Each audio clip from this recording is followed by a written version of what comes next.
Welcome to Permanently Geek. I'm Eric, and you're watching the first in a series of videos where I show you how to build a computer in Fallout 4.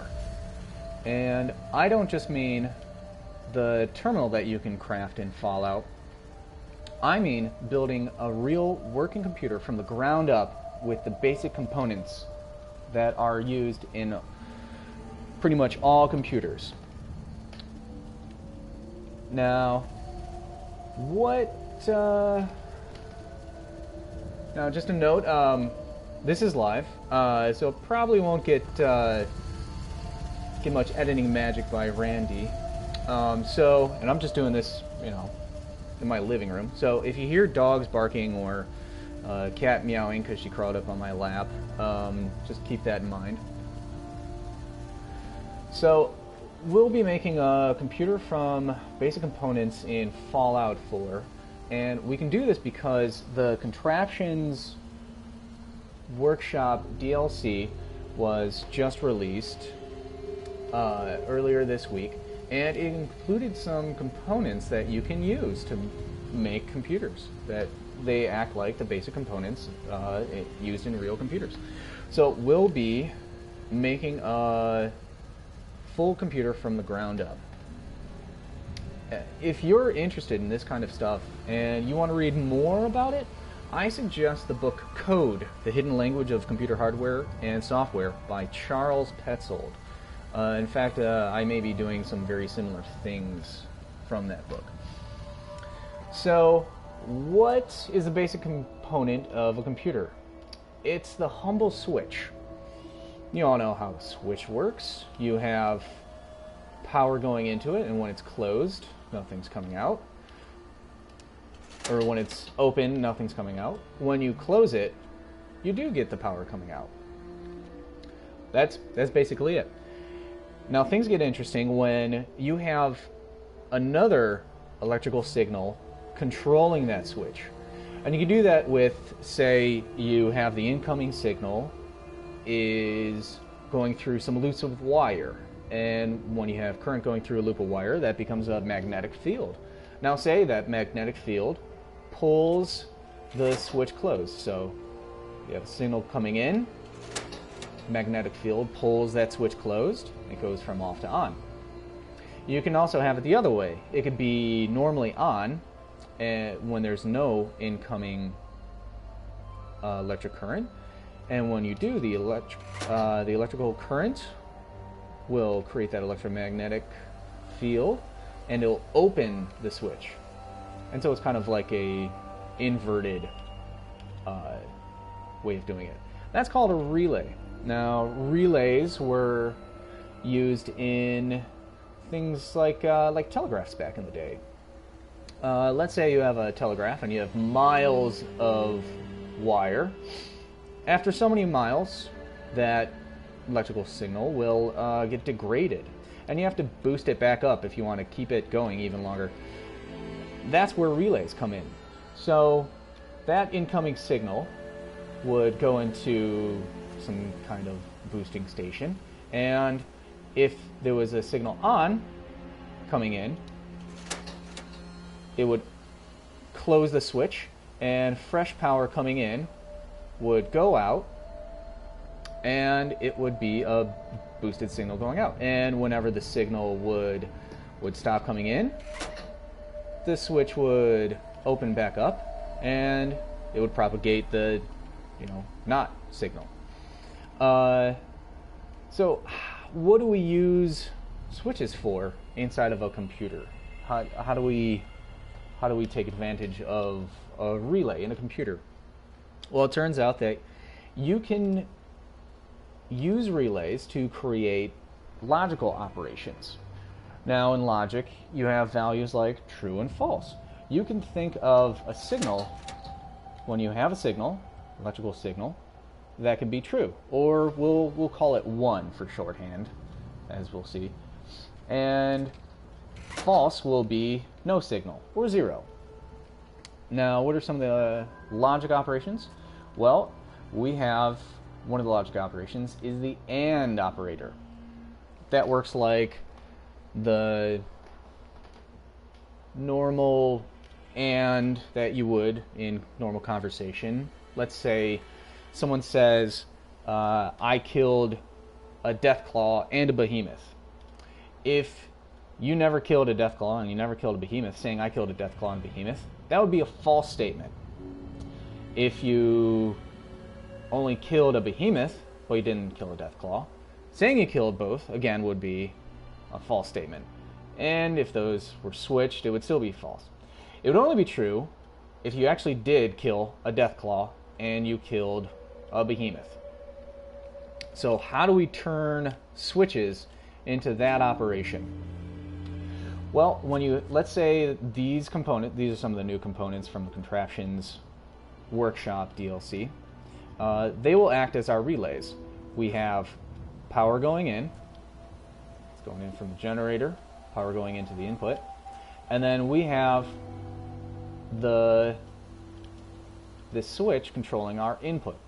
So it's just that'll just act as a relay. When we have power going in, power will come out. When we no longer have a signal going in, it will be false. And we create the AND gate operator by connecting two relays in a series. So when you have two false values, 0, 0, you'll have both relays will be open and no power will be coming out. If you were to have just one true going in, this first relay will be closed, power will be going through it, but the second one will be open. So still false output. Likewise, if that one was false, but the other was true, still no power coming out. And our AND operation says if they're both inputs are true, then we finally get a true output. Another logic operation is the OR operator. When you say something like, this stew is made out of rad scorpion or squirrel, if it doesn't actually have both, that's a false statement. If it has just squirrel, saying this stew has rad scorpion or squirrel, that's true. Likewise, if you have just rad scorpion in it, it's still true. And if you have both, saying this stew has rad scorpion or squirrel, that's a true statement. So how do we do this logic operation, the OR operator, with our relays? Instead of in series like AND, this time it's in parallel. So there isn't one feeding into the other. They both feed directly into the output. So if we have both false, we have false coming out. If just one is true, the output is true. If the other one was just the one that was true, it's still true. And if both are true, then it's still true.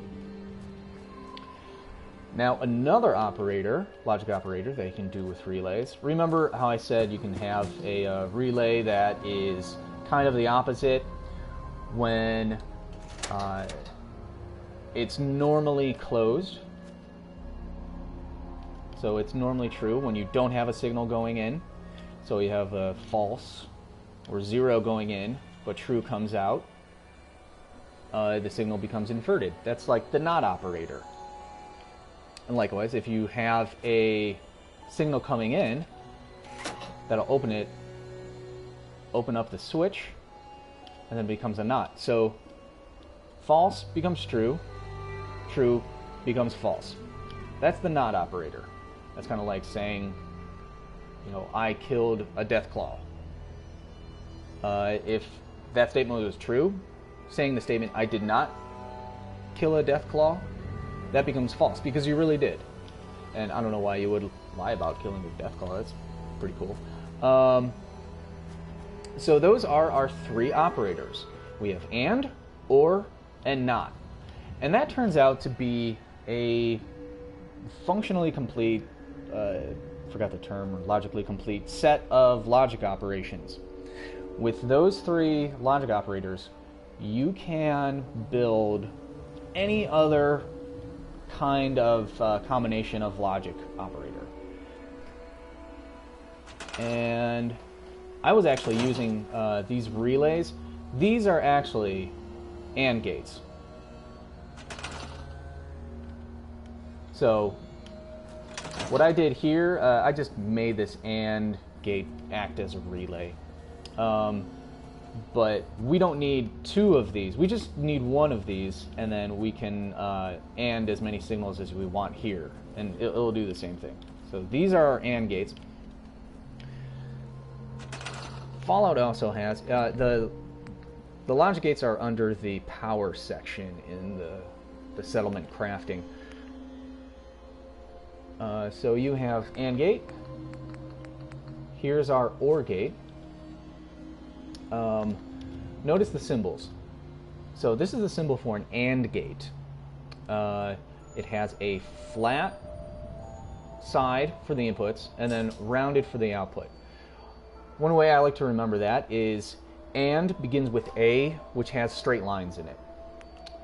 The OR gate, as you can see, I don't want to actually craft this. I don't have much copper. Copper is kind of rare, it turns out, or at least I have a difficult time finding it. The OR gate symbol has a curved symbol for both inputs. And you can remember that by saying OR starts with an O, which is just one big curve. That's how I like to think of it. And then we also have a NOT gate. Now what that has is just one input and an arrow with a little circle at the end. That little circle means invert the signal. So false becomes true and true becomes false. Now with these three gates, you can make any other gate you want in here. A NAND gate, that means negated AND. As you can see from the symbol, it kind of looks like a AND gate, but there's that negation little circle at the end. So we can make that with our AND gate and then put a NOR gate after it, and then you get this. Now, why would Fallout include NAND gates? Why don't they just let you just use an AND gate and then a NOR gate? Well, it's just for convenience. Sometimes you can use less gates for certain operations. So, say you had something that you just needed 2 NAND gates. 2 would be less than 4 if you used AND and NOTs. Then, like the NAND gate, there's the NOR gate. It's just a negated OR. You have the OR symbol with a little circle to invert it. And so, really, this is just an OR gate followed by a NOT gate. And then there's also exclusive OR. Now, this is a little different than our first OR gate. Exclusive OR is like the regular OR, except that when you have both inputs 1, the output is 0. Other than that, it's the same. When there's both zeros, it's 0. When you have just 0, 1, the output is 1. 1, 0, the output is 1. But 1, 1, the output is 0. So exclusive OR gate, XOR, what it really looks for is if both signals are different, not the same. So when they're different, you get true out. When they're the same, you get false out. One way you can remember the difference between exclusive OR and OR is, let's say you're ordering a hot beverage and the server comes up to you and he says, would you like coffee or tea? That's kind of like the exclusive OR. You're going to get one, but you're not going to get both. So you're going to get either coffee or you're going to get tea, but you're not going to get both. And then when he asks you if you want cream or sugar, that's kind of like this regular OR. You can get cream, you can get just sugar, and you can also get cream and sugar. So that's how I kind of like to remember that. And that's it. We can now make any logic operation we want with just a switch. So where are we going to go from here? This is still a long way from a computer that can, add and subtract and everything. Well, the next video, I will show you how to go from logic gates to numbers. So look for that next video. When I can do it will depend on when I can find enough copper and probably ceramic as I try to scavenge it from the wasteland. So go ahead. This will be archived up on YouTube. Go ahead and send comments, comment directly on the video, or find me or Permanently Geek on the various social medias. And if anything wasn't clear, let me know, and I'll try to answer it directly or in the next video. But yeah, look for the next video. Thanks for watching. I'll go to